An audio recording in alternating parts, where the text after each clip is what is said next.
4 years ago, I started a real money experiment. I took a single $100 bill, divided it, and deployed it across 5 entirely different asset classes to track exactly how it would grow or shrink over time. If you are a beginner trying to start investing from your laptop today, you face an overwhelming wall of noise. You are bombarded by financial gurus pitching guaranteed wealth and conflicting strategies. To cut through that noise, this experiment tests the 5 most accessible options: individual stocks, real estate trusts, cryptocurrency, physical gold, and index funds. We judge each asset through a 5-point matrix: required effort, passive income, tax efficiency, risk of capital loss, and final return. We aren't declaring a universal winner. We're looking for hidden trade-offs. A high return means nothing if it exposes you to total capital loss. Finding the right investment requires defining your personal threshold for risk and your actual availability before putting a single dollar into the market. We begin with individual stocks. This is the most popular entry point because it carries the excitement of directly owning a piece of the brands you use every day. But the learning curve is steep. You cannot rely on brand recognition or guessing. Surviving here requires learning how to dissect complex income statements, analyze balance sheets, and track corporate cash flow. The allure is the massive upside. History is full of investors who backed companies like Microsoft early on and watched their portfolios explode in value. The reality is far less glamorous. For this experiment, I threw a dart at a board of 20 popular companies. It landed on Samsung. Today, that specific $100 investment sits at a brutal 32% loss. Had the dart landed slightly to the left, hitting NVIDIA, that exact same $100 would be worth over $900 today. The penalty for picking the wrong stock is a massive opportunity cost. You can mitigate some friction by holding these stocks in tax-advantaged accounts, like a Roth IRA in the US or a stocks and shares ISA in the UK, shielding your profits and any dividend payouts from the taxman. But individual stock picking remains a high-effort strategy. It aggressively punishes guesswork and only rewards deep, continuous research. Next is the Real Estate Investment Trust, or REIT. This allows you to invest in commercial properties without needing a massive down payment, a mortgage, or the headache of dealing with tenants. Thousands of investors pool capital to purchase a property. The trust manages the building, collects rent, and shares that income proportionally. By law, these trusts must pass on 90% of taxable profits to shareholders, creating a reliable stream of passive income. Over the last 4 years, the actual value of my REIT shares dropped by a little over 1%. However, the consistent dividend payments completely offset that drop, turning a capital loss into a net positive return of 10%. REITs intentionally sacrifice aggressive capital growth for steady cash flow. This makes them excellent for passive income, but highly vulnerable to macroeconomic slumps, like the recent downturn in commercial real estate. Cryptocurrency operates entirely outside the traditional banking system. It relies on decentralized blockchain technology to process and verify transactions. The learning curve is moderately complex. You have to understand the tokenomics of supply and demand, navigate unregulated exchanges, and manage your own security using offline hardware wallets.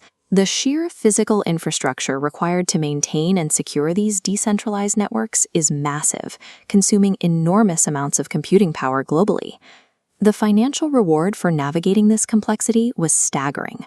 My $100 in Bitcoin grew to over $650, a 552% return, making it the highest performer of this test. That extreme growth comes at a steep price. The volatility is violent. Tax laws treat every single coin swap as a taxable event, and if your wallet is hacked, there is zero regulatory protection to recover your funds. Crypto is part investment, part pure speculation. It offers intense asymmetrical upside, but it requires an iron stomach and the explicit willingness to lose your entire allocation. Gold is the oldest wealth preservation tool on the planet. When inflation rises and economies struggle, capital historically flows directly into precious metals. It has almost zero learning curve. You can buy gold ETFs with a click, or you can purchase physical bullion, though taking physical delivery requires you to handle secure storage yourself. Physical gold carries unique advantages. In certain jurisdictions, specific legal tender, like these UK Gold Britannias, allow you to sell them free of capital gains tax. The major drawback is simple. Gold produces absolutely zero passive income. It pays no rent and yields no dividends. It acts solely as a store of value. After 4 years, my investment posted a solid 40% return. Gold excels at quietly protecting your purchasing power from inflation, but holding it carries a heavy opportunity cost if your primary goal is to aggressively grow your wealth. An index fund completely removes the pressure of picking winning companies. Instead of betting on one stock, you buy a tiny slice of hundreds of the largest companies simultaneously. It requires virtually zero ongoing effort. You automate your deposits, ignore the daily news cycle, and let the broader market expand over the course of decades. This data screen highlights the S&P 500, a broad tracking index. By owning a fund that mirrors this data, your money automatically scales alongside the top companies in the market without any active management. My completely hands-off S&P 500 index fund returned nearly 80% over the 4 years. When held inside a tax-advantaged account, it offers immense capital efficiency. More importantly, spreading your money across 500 companies drastically reduces the risk of catastrophic loss.